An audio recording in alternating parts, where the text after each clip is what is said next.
హైదరాబాద్లో లాల్ దర్వాజా బోనాలు అంగరంగ వైభవంగా సాగుతున్నాయి. సింహవాహిని అమ్మవారిని దర్శించుకునేందుకు భక్తులు పెద్ద ఎత్తున తరలివచ్చారు. వీఐపీలు కూడా ఆ తల్లిని దర్శించుకున్నారు.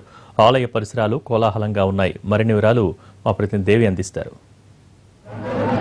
భాగ్యనగరం బోనమెత్తింది. మనం ఇప్పుడు ఒక అద్భుతమైన ఆధ్యాత్మిక క్రతువు చూస్తున్నాం. సామూహిక బోనాల సమర్పణను అందరూ కూడా తెలంగాణ ఆడపడుచులందరూ కూడా పాతబస్తీ సింహవాహిని అమ్మవారికి బోనాల సమర్పణలో ఎంత అద్భుతంగా రెండు కళ్ళు కూడా సరిపోవడం లేదు. నిజంగా ఒక భాగ్యనగరం ఒక పల్లె ఆడపడుచులాగా మనకు కనువిందు చేస్తూ ఉంది. ఎక్కడ చూసినా పచ్చటి వేపాకు తోరణాలు, పసుపు కుంకుమలు, అలాగే నిత్య నూతనంగా అమ్మవారిని తలపించేలా తెలంగాణ ఆడపడుచుల వస్త్రధారణ, అమ్మవారికి బోనాల సమర్పణలో ఎంతో వైవిధ్యం, ఎంతో సృజనాత్మకత, ఎంతో విలక్షణత మనకు కనిపిస్తూ ఉంది. ముఖ్యంగా మనం పాతబస్తీ సింహవాహిని అమ్మవారి బోనాల మహోత్సవాలు చూస్తున్నాము. ఒక విలక్షణము, ఒక అనంతమైనటువంటి భక్తి భావము, అచంచలమైన విశ్వాసాలకు ప్రతిరూపమే ఈ యొక్క బోనం అని మనం చెప్పుకోవచ్చు. బోనం అంటే భోజనము. మనము వ్యావహారిక భాషలో అమ్మవారికి సమర్పించేటువంటి అన్నప్రసాదాన్నే ఈ యొక్క బోనంగా మనము చెప్పుకుంటూ ఉన్నాము. అమ్మవారికి ఏదైతే ప్రకృతి నుంచి వస్తుందో ఆ ప్రకృతి నుంచి వచ్చిన దాన్ని అమ్మవారికి సమర్పించడం ద్వారా ఈ యొక్క సమాజమే కాదు, ఈ యొక్క ఇక్కడ ఉన్నటువంటి చుట్టుపక్కల ఎటువంటి అంటువ్యాధులు ప్రబలకూడదని ముఖ్య ఉద్దేశంగా చెప్పుకుంటారు. అమ్మవారి జాతర సమర్పణలో ఉన్న ముఖ్య ఉద్దేశం ఇది ఒక సామాజిక వారోత్సవం. ఈ ప్రకృతి పండుగను ప్రతి ఒక్కరూ నిర్వర్తించాలి. అంటే మనం కేవలం తీసుకోవడమే కాదు, ఇవ్వడం కూడా నేర్చుకోవాలి. మనము ముఖ్యంగా వైద్యానికైనా నైవేద్యానికైనా చెట్టును మనము ముఖ్యంగా తీసుకుంటాము. ఔషధి అంటే చెట్టు. అందుకనే ఈ ప్రకృతి ఆరాధనలో ముఖ్యంగా వేపాకును పెరటి మహాలక్ష్మి అంటారు. వేప చెట్టు, ఆ వేప నుంచి వచ్చేది శాస్త్రపరంగా చూసుకుంటే సైంటిఫిక్ పరంగా అనేక రకాలైన అంటువ్యాధులు ప్రబలకుండా దూరం చేస్తుంది. కాబట్టి ఆ ప్రకృతికి సంబంధించిన వస్తువులన్నీ కూడా అమ్మవారికి సమర్పించడం ద్వారా అంతా శుభం కలుగుతుంది, ఆయురారోగ్యాలు కలుగుతాయని ముఖ్య ఉద్దేశం. మనం కొంతమందితో మాట్లాడే ప్రయత్నం చేద్దాము. ఈ బోనాలను మనం ఏ విధంగా అమ్మవారికి సమర్పిస్తున్నారో, వీళ్ళంతా సమర్పించడం ద్వారా ఏ విధమైనటువంటి వాళ్ళకి భావన కలుగుతుందో వారిని అడిగి తెలుసుకుందాం. ఎలా అనిపిస్తుంది చక్కగా బోనం సమర్పిస్తే? ఏం చదువుతున్నావు?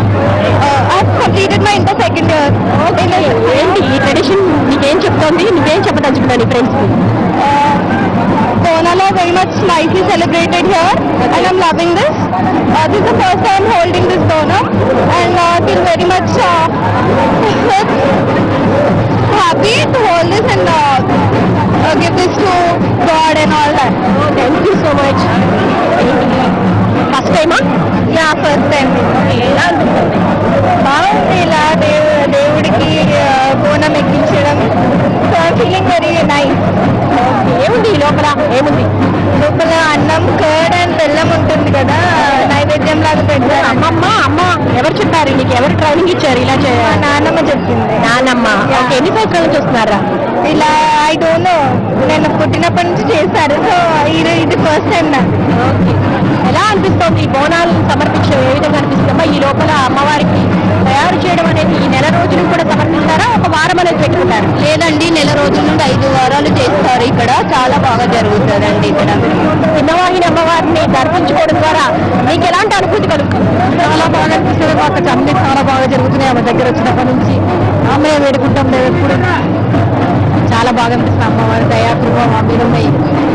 ముఖ్యంగా పచ్చి కుండలో అమ్మవారికి బోనాలు సమర్పించడం అనేది అనాదిగా వస్తున్నటువంటి ఆచారం. ఇక్కడ మనం చూడొచ్చు, చాలా మంది యువత కూడా ఆధ్యాత్మికత వైపు వాళ్ళ సంప్రదాయ ఆచారాలు, సదాచారాలు ఏ విధంగా నిర్వర్తిస్తున్నారు అనేది ముఖ్యమైన నిదర్శనాలు మనం చూడొచ్చు. చిన్న చిన్న పిల్లలు కూడా ఎంత అద్భుతంగా అందంగా తయారయ్యారో. అచ్చం బోనాల అమ్మవారిలానే ఉన్నాం. మీ పేరేంటి? సుష్మా. సుష్మా. సుష్మా, ఏంటి ఏం తీసుకొచ్చావు అమ్మవారికి? బోనం. వెండి బోనం అంట. వెండి బోనం. వెండి బోనం అమ్మవారికి సమర్పిస్తున్నారు. ఏంటి ఏం కోరుకున్నా అనుకుంటున్నావు? ఏదైనా మొక్క, లేకపోతే అమ్మవారికి ఆనవాయితీగా వచ్చేటువంటి సంప్రదాయమేనా? ఆనవాయితీగా వచ్చింది. ఏమ్మా, పాపకి మీరే స్వయంగా తయారు చేపించారా ఈ బోనాన్ని? అవునా? అంటే ఆనవాయితీగా వస్తుందా వంశపారంపర్యంగా? ముఖ్యంగా బోనాల్లో ఏమేమి పిండి వంటలు ఉంటూ ఉంటారు అమ్మవారికి? ఇప్పుడు అంటే ఇందులో అన్నము, మళ్ళీ బెల్లం, పెరుగు, మళ్ళా పొయ్యికూర ఇవన్నీ వేసి పెట్టాలండి. ఎలా ఫీల్ అవుతున్నావు? నీ ఫ్రెండ్స్కి ఏం చెప్పాలనుకుంటున్నావు మన సంప్రదాయాల గురించి, ఈ కల్చర్ గురించి? ఫ్రెండ్స్కి ఏం లేదు, దేవునికే అందరినీ బాగా చూసుకోవాలంటే. అందరినీ బాగా చూసుకోవాలనుకుంటున్నావు? Very good.